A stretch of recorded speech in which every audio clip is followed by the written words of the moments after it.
توکلت علی الحی الذی لا یموت افوض امری الی اللہ ان اللہ بصیر بالعباد وما توفیقی الا باللہ۔ بسم اللہ الرحمن الرحیم۔ مولا امیر المؤمنین حضرت علی علیہ السلام فرماتے ہیں، لا تشایع مائکن، لا تشایع مائکن، بے وقوف کی پیروی مت کیجیے، بے وقوف کی پیروی مت کیجیے۔ اگلی حدیث میں فرما رہے ہیں، ایاک والمن بالمعروف، نیکی کرنے کے بعد احسان جتانے سے پرہیز کیجیے، نیکی کرنے کے بعد احسان جتانے سے پرہیز کیجیے۔ آئیے جناب اپنی بحث میں میرے عزیزو، بحث جو آج ہم شروع کرنے لگے ہیں وہ سوال نمبر 265 ہے۔ ما ہوا حکم النعوت اذا تعددت، ما ہوا حکم النعوت، یعنی نعتوں کا کیا حکم ہے جب متعدد ہوں، نعتوں کا کیا حکم ہے جب متعدد ہوں؟ تو جواب عرض خدمت ہے کہ جب نا میرے بھائیوں نعت بھی متعدد ہوں اور منعوت بھی متعدد ہوں، البتہ منعوت متعدد سے مراد یہ ہے کہ ایک لفظ جمع ہے، منعوت والا ایک لفظ ہے جو جمع ہے، جو کہ زیادہ کو شامل ہے، متعدد منعوت سے مراد یہ ہے، اور نعت بھی زیادہ ہیں، ٹھیک ہے نا۔ نعت کا معنی بھی مختلف ہے، لفظ بھی مختلف ہے، تو فرماتے ہیں وہ جو نعت آپ لا رہے ہیں منعوت کی، نعت جو معنی میں بھی مختلف ہیں اور لفظ کے لحاظ سے بھی نعت مختلف ہیں، تو آپ کیا کریں گے؟ واو عطف کے ذریعے ان کے درمیان نا جدائی ڈالنا واجب ہے۔ واو عطف کے ذریعے سے ان نعوت جو زیادہ ہیں ان کے درمیان واو عطف لائیں گے۔ جیسے دیکھو نا مثال میں، مررتو برجال کاتب و فقیہ و شاعر، یہاں منعوت متعدد ہے، آپ کو بتایا نا منعوت متعدد سے مراد یہ ہے کہ ایک لفظ جمع ہے، جیسے رجال زیادہ مرد مراد ہیں، متعدد تو ہوئے لیکن لفظ جمع میں شکل میں ہے۔ آگے جو لائی ہیں کہ نعت بھی زیادہ ہیں اور مختلف ہیں، ٹھیک ہے، جیسے دیکھیں کاتب ہے ایک ہے، فقیہ اور ہے، شاعر اور ہے، ان یہ جو نعتیں ہیں ان کا لفظ بھی الگ الگ ہے، معنی بھی الگ الگ ہے، تو ہم نے یہاں کیا کہا ہے بھلا کہ واو عطف درمیان میں لا کر جدائی ڈالنی ہے، ان کو جدا جدا کرنا ہے، نعت کو واو عطف لگا کر، ٹھیک ہے۔ ایک مرتبہ پھر عرض کر دیتا ہوں، وہ یہ مطلب یہاں بیان کیا ہے کہ جب منعوت بھی متعدد ہوں اور نعت بھی متعدد ہوں، منعوت متعدد سے مراد ایک لفظ ہے جو جمع کی شکل میں ہو، اور نعوت جو متعدد ہیں معنی بھی ان کا زیادہ ہے، لفظ بھی مختلف ہے ایک دوسرے سے، تو پھر وہ جو نعتیں لا رہے ہیں نا ان کے درمیان ایک واو لائیں گے، واو لا کر ان کو جدا جدا کر دیں واو کے ذریعے، یہ ایک مطلب۔ دوسرا یہ ہے مطلب ہمارا کہ جب منعوت یعنی موصوف ایک ہو، مفرد ہو، منعوت مفرد ہو، اور نعت جو لا رہے ہیں وہ متعدد ہیں، نعت یعنی صفات، صفات متعدد ہیں، منعوت ایک ہے، تو جائز ہے کہ بعض نعت کو بعض پر جو ہے عطف کرنا جائز ہے، اور یہ بھی جائز ہے کہ ایسے ایک دوسرے کے بعد نعتیں لاتے جائیں اور درمیان میں حرف عطف نہ لائیں، ٹھیک ہے، یہ بھی جائز ہے، یعنی عطف کے بغیر لائیں ان نعتوں کو، اور یہ بھی جائز ہے حرف عطف درمیان میں لے کر آ جائیں۔ کیا کہا اس میں؟ جب منعوت مفرد ہو، منعوت موصوف ایک ہے، نعتیں زیادہ ہیں، آگا جاننا، تو یہ کہا کہ جب نعتیں زیادہ ہیں تو ان کے درمیان واو عطف بھی لگا سکتے ہیں اور واو عطف کے بغیر بھی لا سکتے ہیں، یہ دیکھو جی، یا زیدن منعوت ایک ہے، العالم الفقی الشاعر، یہ ساری زید کی صفتیں ہیں، ٹھیک ہے، درمیان میں حرف عطف کے بغیر لائے ہیں، یا یہ بھی کر سکتے ہیں جا زید العالم والفقی والشاعر، وا بھی لگا سکتے ہیں، وا کے بغیر بھی لا سکتے ہیں۔ ٹھیک ہو گئی بات آگا جان۔ اس کے بعد ہمارا ایک ہے فائدہ۔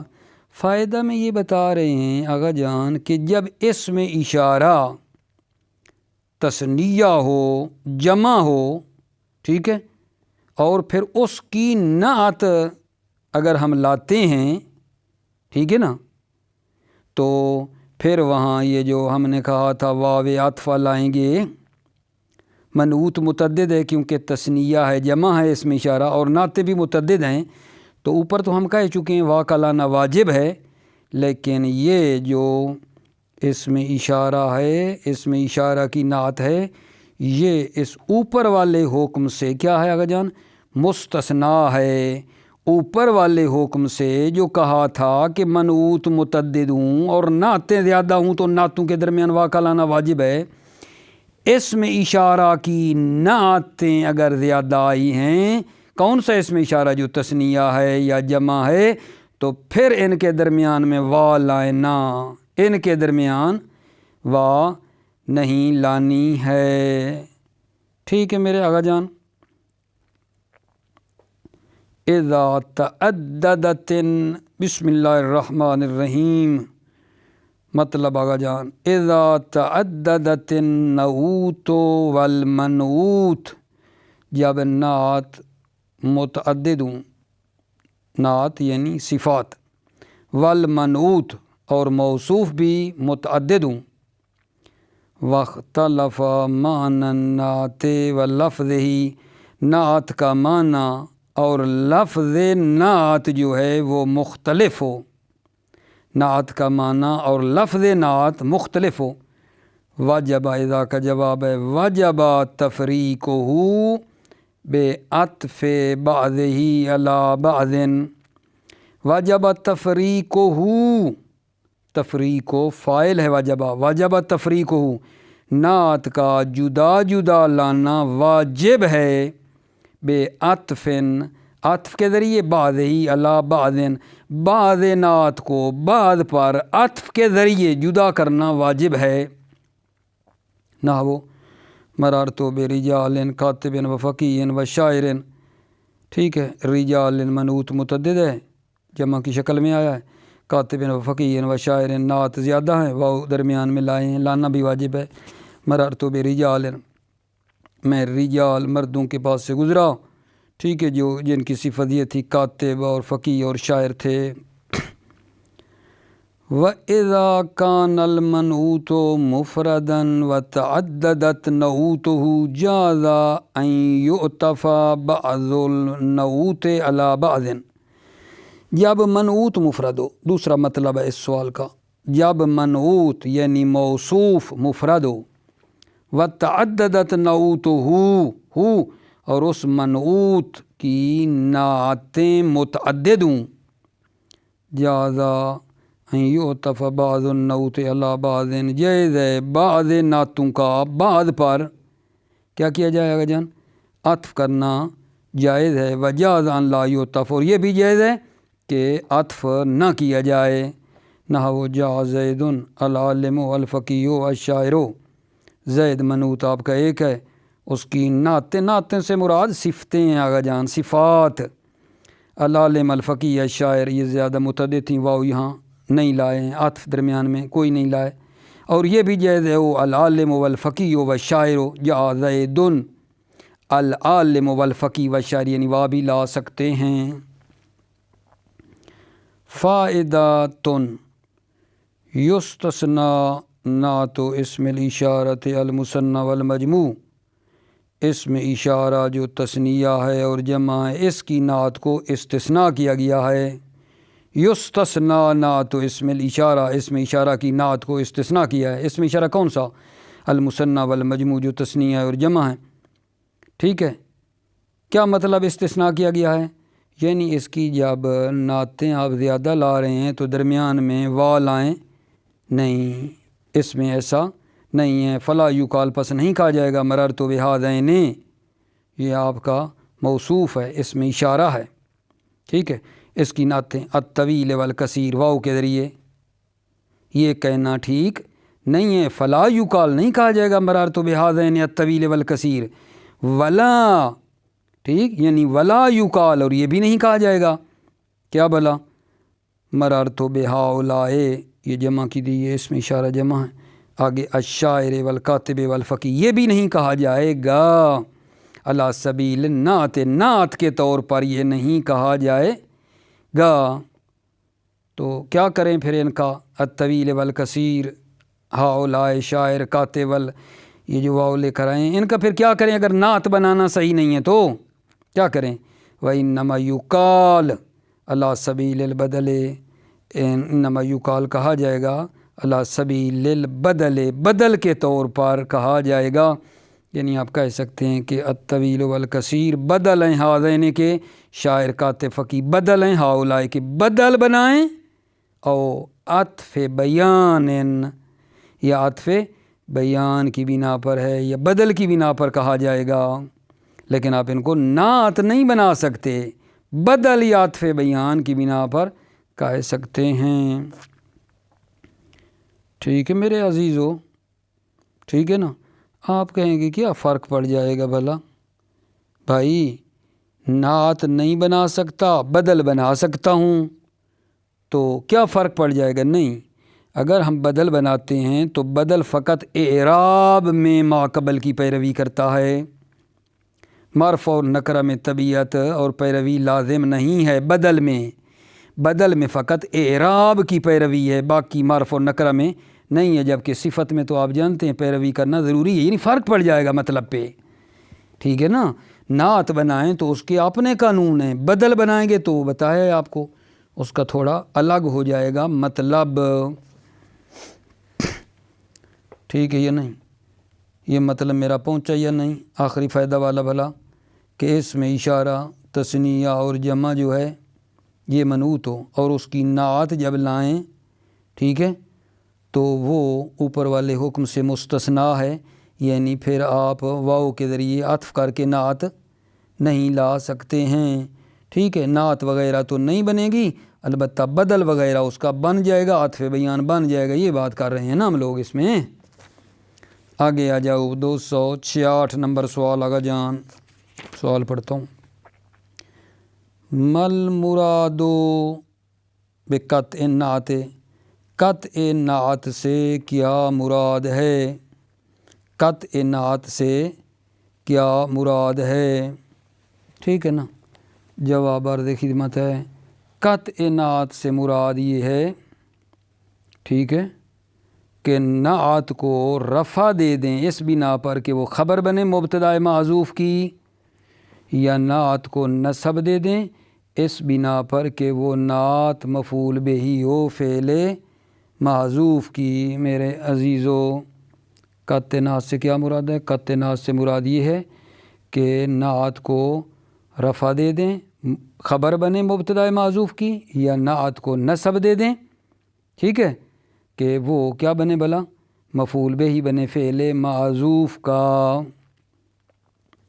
توجہ، المراد بقطع نعت رفع ولا کونہ خبرا لمبتدا معذوف، قطع نعت سے مراد یہ ہے رفع ہو، نعت کو رفع دیں، علی کونہ، اس بنا پر کونہ کہ یہ نعت کیا ہو؟ خبراً، خبر ہو لمبتدا معذوف، مبتدا معذوف کی، اور نصب ہو، یہ نعت کو نصب دے دیں، علی کونہ مفعولا بہ لفعل معذوف، کہ یہ نعت مفعول بہ ہو فعل معذوف کے لیے، تقدیر ہو آنی، وہ فعل کیا ہوگا؟ آنی۔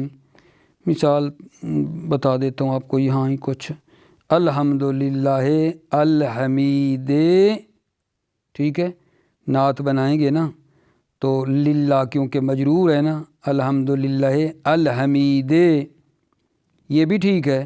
یہاں نعت کو قط کرنا بھی جائز ہے، الحمدللہ الحمید نہ پڑھو بلکہ پڑھو الحمیدو۔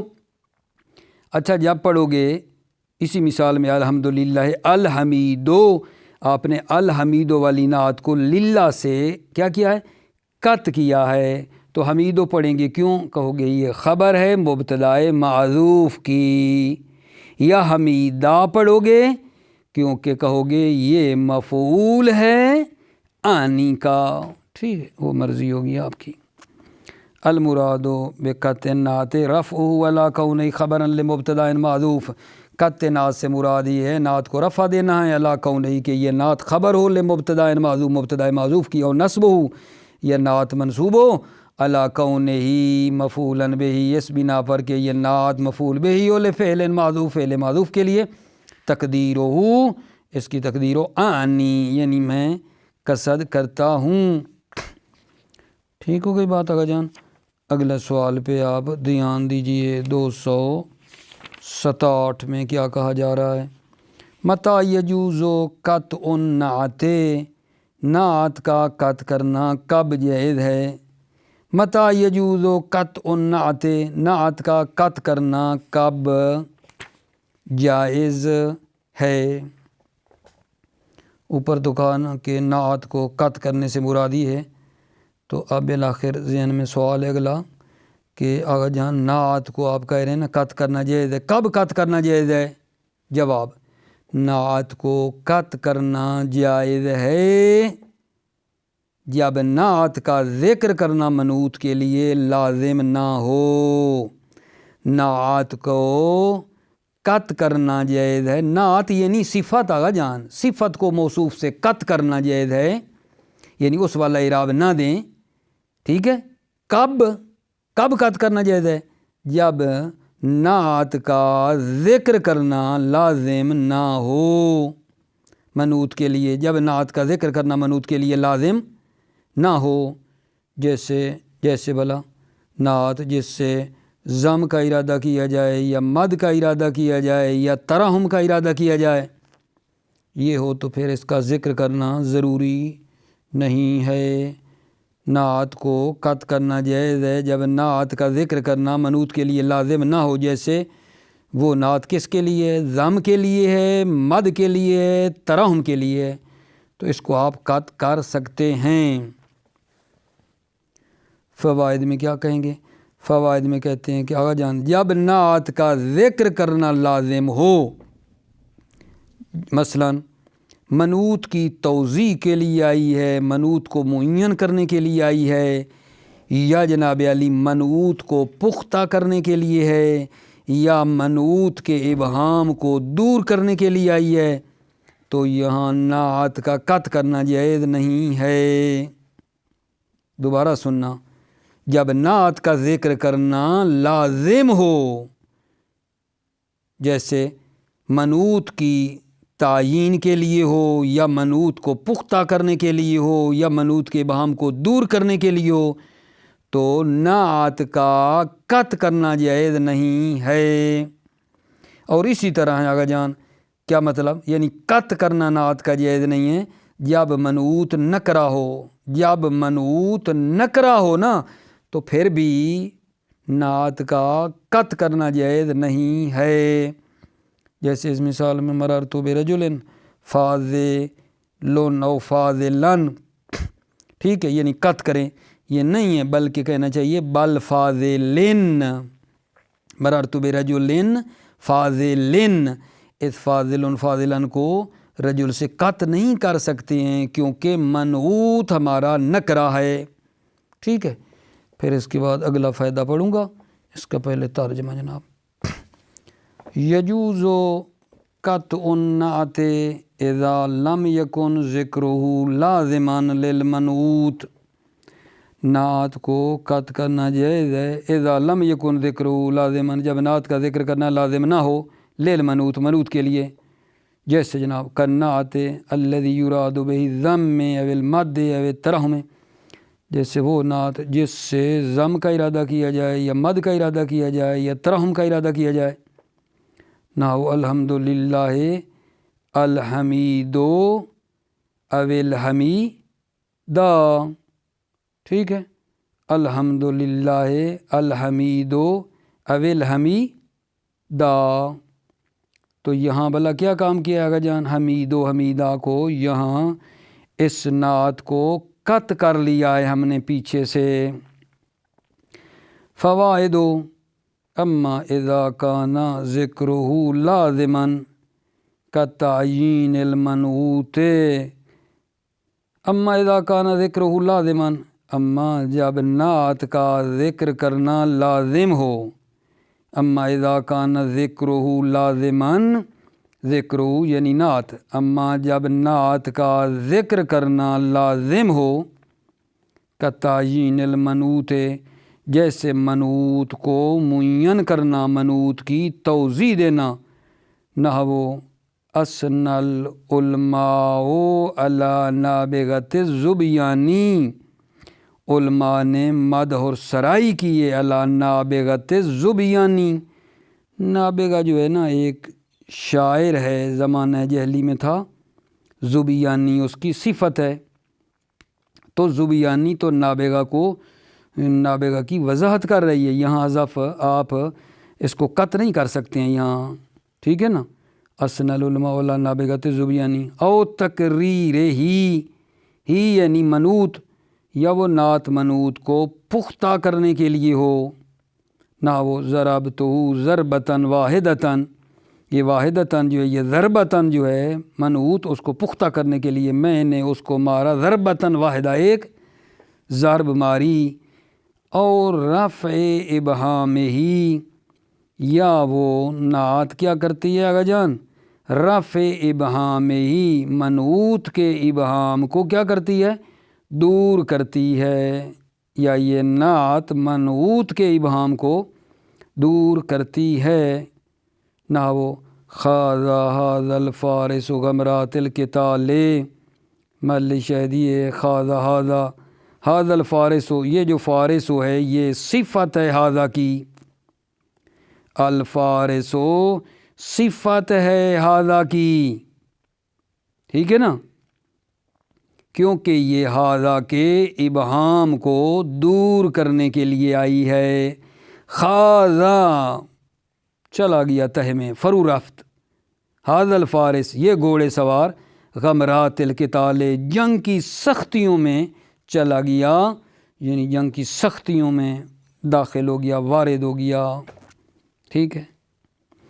فلا یجوز فیہ القط، یہ جواب اذا ہے، ٹھیک ہے نا، فلا یجوز فیہ القط، پیچھے رابطہ دے کر آؤ گے نا، اذا کان ذکرہ لازما او تقریر ہی، ٹھیک ہے، اور رفع ابہام ہی، فلا یجوز جواب اذا ہے، فلا یجوز فیہ القط، نعت کو قط کرنا جائز نہیں ہے، وکذالک لا یجوز القط اذا کان المنعوت نکرۃ، اور اسی طرح نعت کو قط کرنا جائز نہیں ہے اذا کان المنعوت نکرۃ، جب منعوت اور موصوف نکرہ ہو، فلا یقال پس نہیں کہا جائے گا مررت برجل، ٹھیک ہے، فاضل او فاضلا، ٹھیک ہے، یعنی کیوں بلا فاضلا قط کر دیں، رجل کی صفت نہ بنائیں، قط کر دیں، یہ فلا یقال نہیں کہا جائے گا، بلکہ کیا ہونا چاہیے، بل فاضلن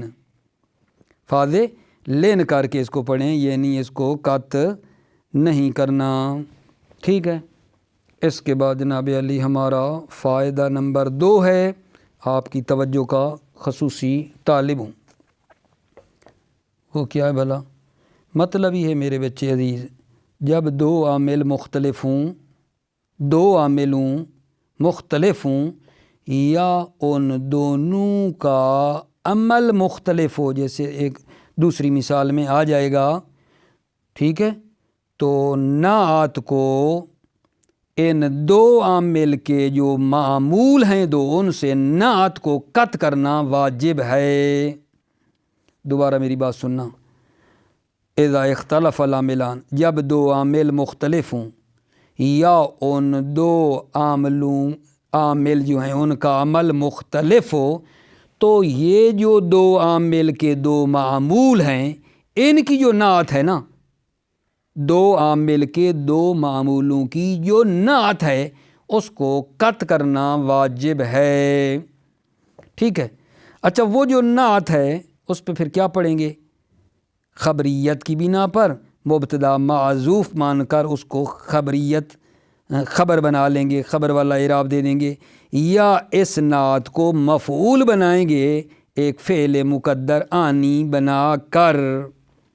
ٹھیک ہے. مثال اس کی بلا مثال کے بغیر مطلب حل نہیں ہوتا. مثال دیکھو، ضربت زیدن و اکرمت امرن الفاضلان. دو عامل ہیں یا نہیں؟ ایک ضربتو ہے، ایک اکرمتو ہے.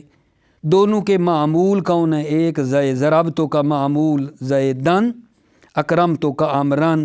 دو عامل، ٹھیک، ان کے دو معمول زید اور امر. ان دو عاملوں کے یہ جو دو معمول ہیں، ان کی جو صفت ہے الفاضلان نے، اس کو میں کہنا چاہ رہا ہوں کہ قط کرنا جائز ہے.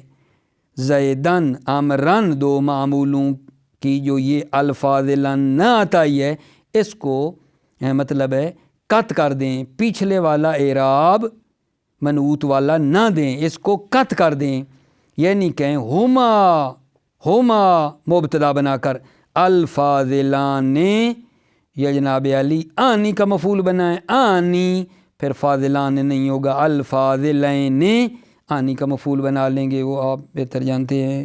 یہ ایک مثال. دوسری میں رأیت امرن وقام زیدن الکریمین. یہ دیکھو آغا جان، عامل بھی مختلف ہیں اور ان کا عمل بھی مختلف ہے. اس مثال میں ادھر نہیں شروع میں پڑھ اختلف عملہما، اس مثال پہ توجہ دو.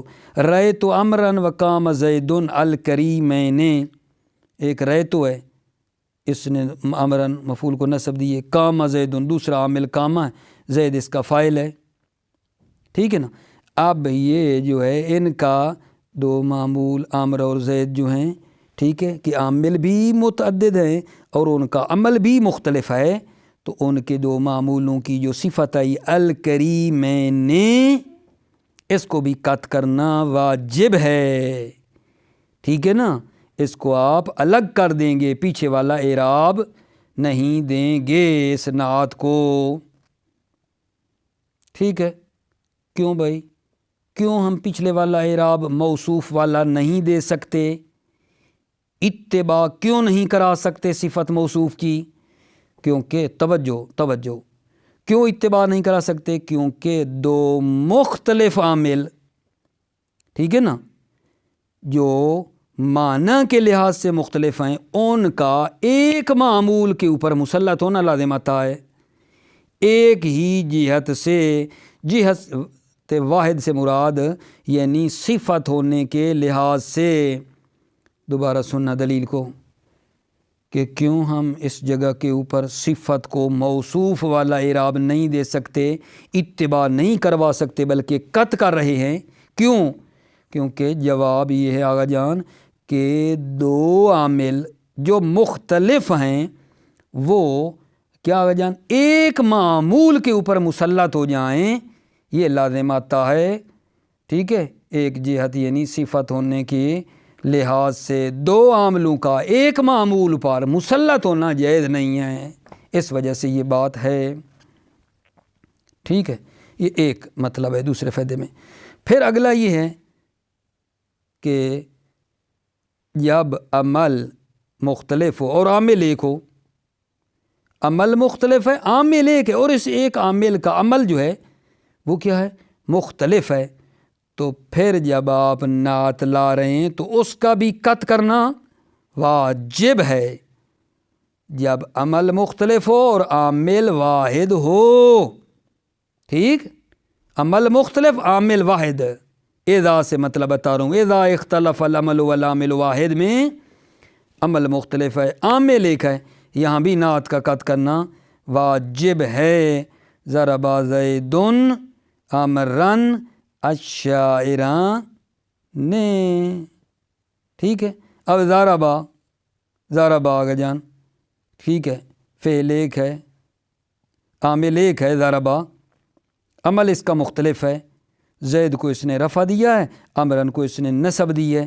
یہاں عامل ایک ہے اور اس کا عمل مختلف ہے، ایک کو رفع دے رہا ہے، ایک کو نصب دے رہا ہے. آگے ان کی یعنی یہ جو زید اور عمر کی آگے ہے، جب صفت لائیں گے نا تو اس کا قط کرنا واجب ہے. ٹھیک ہے. زیدن امرن الشاعران ہما الشاعران مثلاً کر کے، ٹھیک ہے نا، خلاصہ اس کو قط کریں گے پچھلے سے. کیوں؟ کیونکہ عامل کی نسبت، ٹھیک ہے، مختلف ہے دو معمولوں کی طرف، کیونکہ عامل کی نسبت دو معمولوں کی طرف مختلف ہے. ایک طرف فاعل ہونے کی نسبت، ایک طرف مفعول ہونے کی نسبت ہے. لہذا ہم جو ہے نا ان کی نعت کو کیا کریں گے آگے جان؟ قط کر دیں گے آگے. تیسرا مطلب بھی اسی فائدہ کے اندر ہے، وہ لے لیں، پھر میں ترجمے پہ آ جاتا ہوں.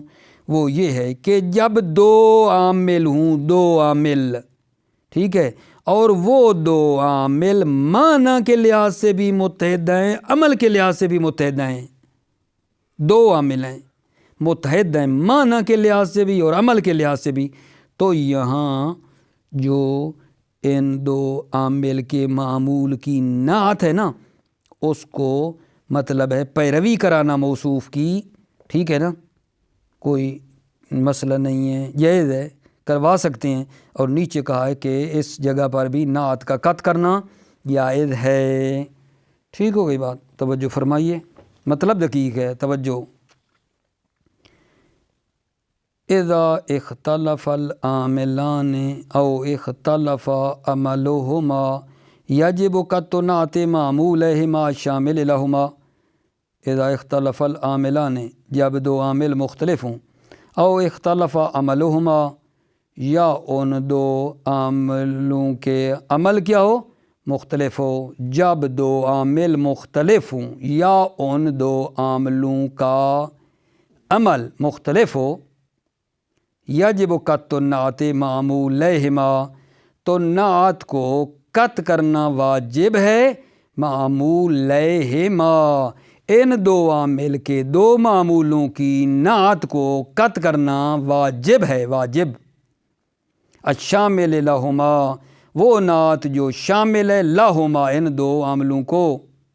ٹھیک ہے. اچھا، جب قط کرو گے تو پھر اعراب اما علی الخبریت ہے، یا خبریت کی بنا پر نعت خبر ہوگی بِإِضْمَارِ مبتدا، مبتدا کو مضمر کرنے سے، او علی المفعولیت بِإِضْمَارِ آنی، یا مفعول ہوگی آنی کے مضمر کرنے سے. نہ وہ ضربت زیدن و کرمت عمرن الفاضلان، الفاضلان نے، یہاں توجہ فرما لیں، ایک ضربت ہے عامل زید کے لیے، اکرم تو عامل عمرن کے لیے. زید اور عمر جو دو معمول ہیں ان کے آگے جو صفت آئی ہے الفاضلان، اس کو قط کرنا مطلب ہے، قط کرنا ہے. یہاں قط کرنے کا کیا مطلب ہے جان؟ قط کرنا ہے یعنی موصوف والا اعراب نہیں دینا، الگ بنائیں، مبتدا معذوف بنا کر اس کو خبر بنا دیں، یا فعل معذوف کا لیے مفعول بنائیں. مطلب یہ ہے، یعنی وَرَأَيْتُ عَمْرًا وَقَامَ زَيْدٌ الْكَرِيمَيْنِ، یہ اس کی طرف اشارہ ہے. نہیں کہا اختلف عملہما، یہ عمل بھی مختلف ہے. رأیت عمرن وقام زید الکریمین، رأیت کا معمول عمرن ہے، رأیت نے عمرن کو نسب دی ہے. قام زید الکریمین، قام کا فاعل ہے زید، اس نے رفع دیا ہے. الکریمین زید اور عمر کی جو صفت، اس کو قط کرنا واجب ہے، قط کرنا واجب ہے. ویسے بھی بھلا ایک بات ہے کہ اچھا یہ اگر صفت لائیں تو کس کی صفت لائیں؟ کیونکہ زید ہے مرفوع، زید کی پیروی کروائیں، عمر کی پیروی کروائیں. عمر کی کروائیں گے تو یہ نسب ہونی ہے، زید کی کروائیں گے تو رفع ہونی ہے. پھر بھی کس کی کروائیں آگا جان؟ اعراب ایک تو ہے کوئی نہیں نا، آخر صفت موصوف ایک ہونا، ادھر مختلف ہے. یہ بھی ایک خرابی ہے میری سمجھ میں کے مطابق. ولا یجوز اتباع لأنه يؤدي إلى تسلیط عاملین مختلفی المعنى على معمول واحد من جہت واحد. دلیل دے رہا ہے اتباع کرنا جائز نہیں ہے. یہ جو مطلب بولا نا آپ کے لیے ان کی، بھئی کیوں پیروی نہیں کروائی، قط کیوں کر رہے ہو؟ ولا یجوز الاتباع، اتباع کرنا جائز نہیں ہے. کیوں؟ لأنه يؤدي إلى تسلیط عاملین مختلفی المعنى على معمول واحد، کیونکہ دو مختلف عاملوں کا معمول واحد پر ایک ہی جہت سے، یعنی جہت صفت کے لحاظ سے مسلط ہونا لازم آ رہا ہے، جو کہ ٹھیک نہیں ہے. اگلا مطلب آگا جان اس فائدے کا اسی کے اندر ہے. وَإِذَا اخْتَلَفَ الْعَمَلُ وَالْعَامِلُ وَاحِدٌ، وجب القط ایضاً اذا اختلف العمل، جب عمل مختلف ہو اور عامل ایک ہے، عامل ایک ہے، عمل اس کا مختلف ہے، وجب القط ایضاً تو نعت کا قط کرنا واجب ہے، اس میں بھی واجب ہے، بھی پیچھے بھی تھا، اس میں بھی مطلب ہے۔ نحو ضرب زید عمرا الشاعران نے، ضرب دیکھو عامل ایک ہے، عمل مختلف ہے، زید فاعل ہے، عمرا مفعول ہے، اب زید اور عمر کی جو صفت الشاعران ہے اس کا قط کرنا واجب ہے۔ وذالک دلیل کیوں؟ وذالک لاختلاف نسبت الیہما، نسبت ہی عامل کی نسبت مختلف ہے، الیہما دو معمولوں کی طرف، اس لیے کہ عامل کی نسبت جو ہے دو معمولوں کی طرف کیا ہے؟ مختلف ہے، ایک طرف فاعل کی ہے، ایک طرف مفعول کی ہے۔ تیسرا مطلب جو اس کے اندر تھا آگے جان وہ یہ ہے، وَإِذَا كَانَ الْعَامِلَانِ مُتَّحِدَيْنِ مَعْنًا وَعَمَلًا وَنُّئِتَ مَعْمُولُهُمَا اُتْبِعَ النَّعْتُ، جب دو عامل متحد ہوں معنی اور عمل کے لحاظ سے، دو عامل ہیں متحد ہیں معنی اور عمل کے لحاظ سے، وَنُّئِتَ مَعْمُولُهُمَا اور ان دو عامل کے دو معمولوں کی نعت لائی جائے، اُتْبِعَ النَّعْتُ جواب ہے اذا کا، تو نعت کی پیروی کرائی جائے گی، پیروی کرائی جائے گی، اور آگے میں جا کے کہے گا بھئی یجوز القط، اور قط کرنا بھی یہ دوبارہ سننا اس آخری مطلب کو ضائع نہ ہو جائے۔ وَإِذَا كَانَ الْعَامِلَانِ مُتَّحِدَيْنِ مَعْنًا وَعَمَلًا جب دو عامل متحد ہوں معنی اور عمل کے لحاظ سے، وَنُّئِتَ مَعْمُولُهُمَا اور ان دو عامل کے دو معمولوں کی نعت لائی جائے، اُتْبِعَ النَّعْتُ تو نعت پیروی کرے گی اپنے موصوف کی۔ نحو قدم علی وحضر زید الکریمان، توجہ فرما رہے ہیں دو عامل ہیں، ایک قادمہ ہے ایک خضرہ ہے، دونوں کا عمل ایک جیسا، دیکھو قادمہ بھی علی کو رفع دے رہا ہے، حضرہ بھی زید کو رفع دے رہا ہے، دو عامل ہیں معنی کے لحاظ سے متحد ہیں، عمل کے لحاظ سے متحد ہیں، ان کی جو نعت لائی ہے اس کی پیروی کروائی۔ الکریمان علی اور زید مرفوع، کریمان بھی مرفوع ہے، کیوں؟ لأنہما ینزلان منزلۃ العامل الواحد، اس لیے کہ یہ دو عامل بے منزلہ عامل واحد ہیں۔ کیوں بے منزلہ عامل واحد ہیں؟ لاتحادہما فی المعنی، کیونکہ دونوں عامل معنی کے لحاظ سے ایک ہیں۔ ویجوز القط ایضاً اور نعت کا قط کرنا بھی جائز ہے۔ موفق مؤید رہیں، سلامت رہیں میرے عزیزو۔ السلام علیکم ورحمۃ اللہ وبرکاتہ۔